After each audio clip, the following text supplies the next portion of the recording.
The Nature of Predators' Disease. Chapter 2. Memory Transcription Subject, Roloff, Sulian Merchant. Date Standardized Human Time, January 16th, 2137. We're going to enter the Venlil home system in a few minutes. Vuj informed me with detectable fear in his voice. The translator did its job right, but it left much to be desired when it came to projecting any but the rawest forms of emotions. Thankfully, all it took was an extended time spent alongside another species that spoke in utter gibberish to more or less understand their emotional implications. In the case of the tillfish, rapid clicking and slight hissing mixed in with their raspy speech projected a mild, fearful response. But I couldn't blame Vuj for feeling like that. He wasn't like me. He was a believer of Inatala, but not a completely idiotic fanatic that prayed to the now completely proven false deity implanted by the Kolshians and the Farsul. His fear of being surrounded by predators would have been intolerable, were it not for the news we learned during our short stay with the Sivkits. The tillfish had surrendered to the humans, becoming vassals to them in the hope of being forgiven for their minuscule participation in the extermination fleet. Honestly, were they expecting to be butchered mercilessly for something just a few of them so stupidly did? If I were the humans, I would reserve such hatred and just punishment upon the damnable Krakatl, although them being revealed as the very first predator-like species to have been altered and molded by the Kolshians and Farsuls was a suitable punishment, for now. Perhaps if the humans were as bloodthirsty as the Arksur, but they clearly were not. Their actions, despite losing so many cities and over 1 billion lives, spoke that they desired justice, not blind revenge. They wanted to stop the nonsensical bloodshed driven by all sides in this conflict. Honestly, were they expecting to be butchered mercilessly for something just a few of them so stupidly did? If I were the humans, I would reserve such hatred and just punishment upon the damnable Krakatl. Although them being revealed as the very first predator-like species to have been altered and molded by the Kolshians and Farsuls was a suitable punishment, for now.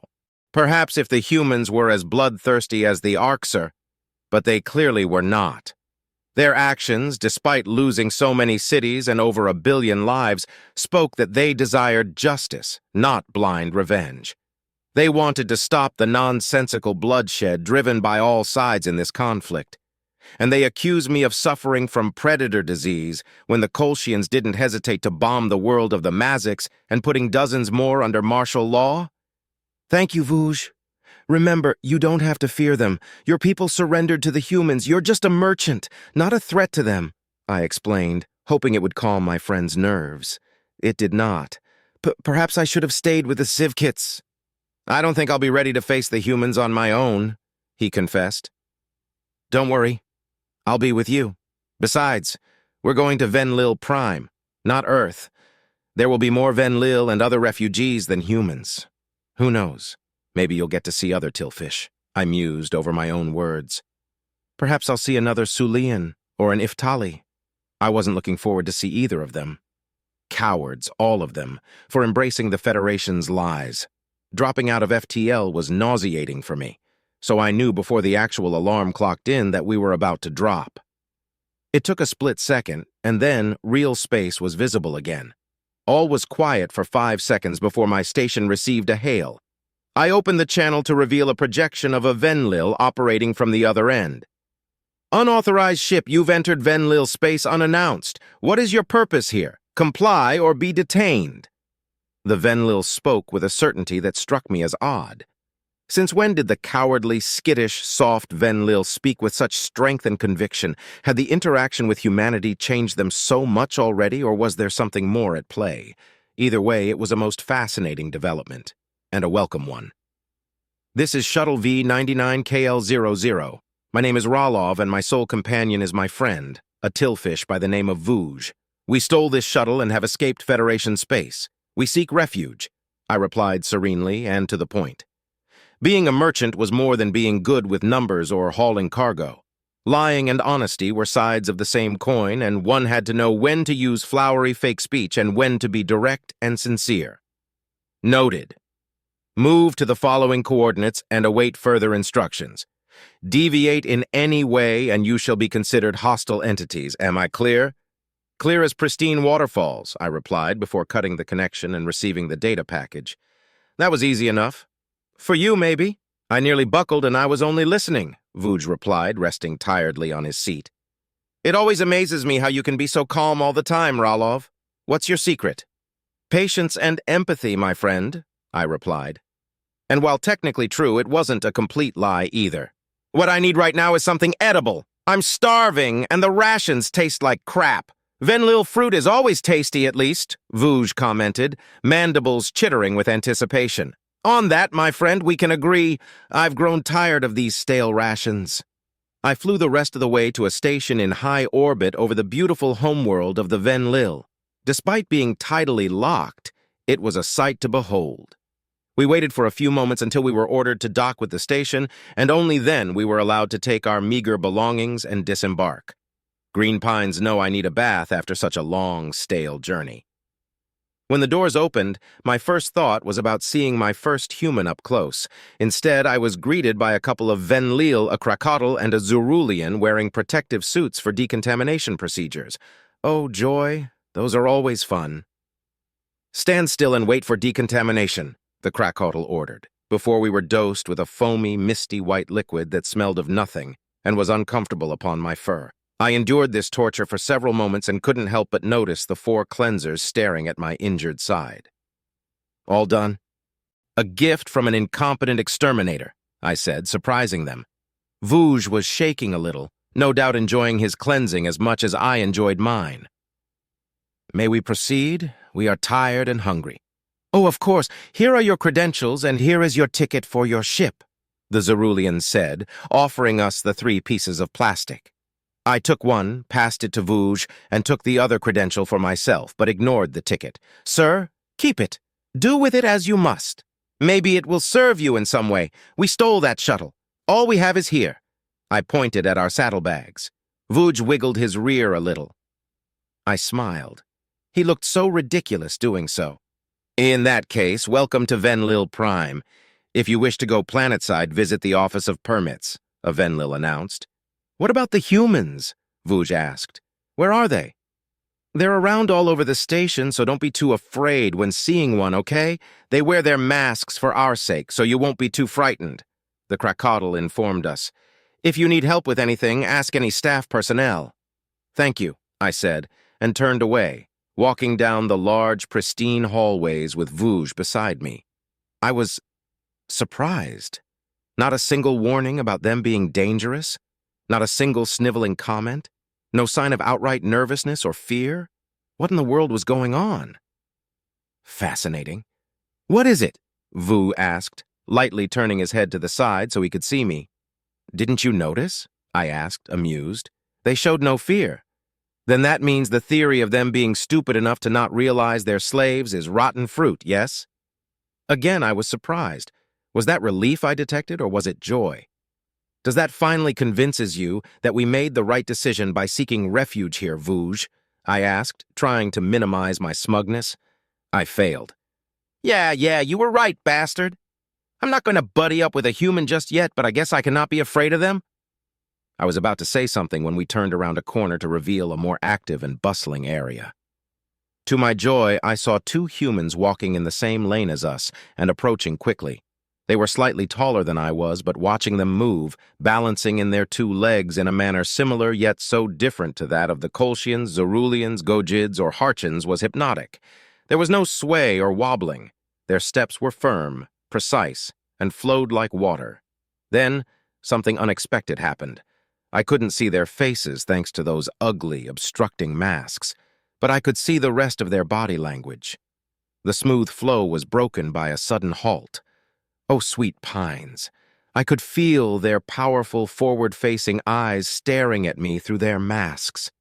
They admired me for a second, perhaps analyzing if I was a threat or suitable food. But then, the sensation stopped, and their attention was on Vuj for some reason. Why? I was bigger, bulkier, the more suitable prey and the biggest threat to them should they attack. Of course, I knew they wouldn't attack me, but a deeply buried instinct of mine told me they were dangerous. Of course they were. They're predators, but I was equally capable of defending myself and inflicting some damage back. I wasn't defenseless. Then they did the oddest thing. They moved to the other lane and hurried up their pace, passing us by quickly. I stared down at a confused and slightly paralyzed Vuj. Fascinating. That was terrifying, Vuj countered, wiggling his rear in fear, but also kind of amazing. What was that all about? I have no idea, my friend, I replied in complete honesty, but I plan to find out. I must know why those humans had such a reaction to you. Wait, what? They moved faster because of me? I thought you intimidated them or something, the tillfish protested. But why would... Oh, sweet Nataloisis, they're youngling the e. I could barely understand what he was saying, but my eyes quickly landed on the object of his panic. My mouth opened, my antlers shivered, my tail went stiff. Another human was approaching us, but this time his companion was a tillfish, a youngling tillfish sitting on the top of the human's head. Unlike the previous two humans, this one slowed its pace when it saw Vuj and waved at him. Say hello, Gloria, the rough, masculine voice of the human, probably a male, said in a friendly, low-key tone. Ew, said the tillfish youngling, waving one of her front legs in passing. I raised my left foreleg and did my best to imitate the odd motion. Vuj was motionless. A moment later they were gone, and their travel resumed.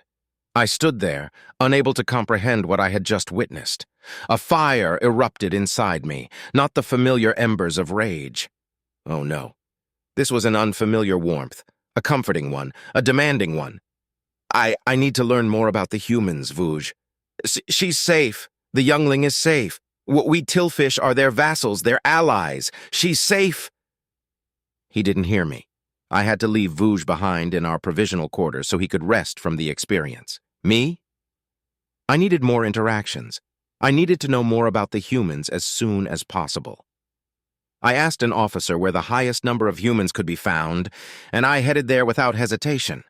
I arrived at a dining hall filled to the brim with humans. Most of them were focused on chatting between themselves or feasting, unmasked no less, to pay me any real notice.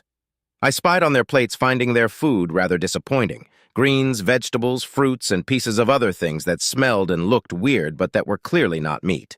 I walked amongst them, slowly gaining more and more attention until my nose finally stumbled across a unique smell. The scent of meat that had been touched by fire. I know better than most how burnt flesh smell, but this was different. It was almost enticing? I approached the source of the scent without hesitation and found a female human eating a huge portion of vegetables and fruits, but also a large piece of a brownish slab that was undoubtedly meat. I was seeing true cooked meat for the first time in my life, the lifeline of predators, and despite the discomfort and nausea, I couldn't look away from it. Can I help you? The female human asked, her mask hastily placed back on. She was nervous as she tried to cover the meat with her hands. Murmurs abounded around us, but I was too focused on her food to give them any mind.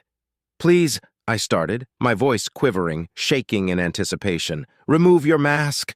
I want to see you eat meat. My voice was but a whisper, but it silenced the hall instantly. It was a deep silence, one that allowed me to hear my chest-hurting, beating heart. Are you sure? You're Sulian, right? What I am doesn't matter now. Eat, please. I need to see a predator eating meat again, I pressed on, not moving an inch and resolute to see something even more amazing than that fateful day when I stumbled on the Kiemish. Slowly, oh so glacially slowly, the human female removed her mask. Green, hungry eyes stared at me, but I didn't care. She then cut a piece of her meat and lifted it to her mouth.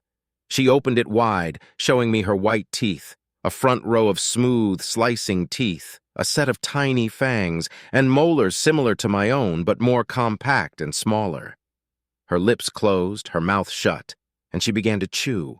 I nearly lost my balance when I saw and heard her chew on the flesh, how her teeth mashed and cut it inside her mouth. I heard her stomach growling, demanding to be fed.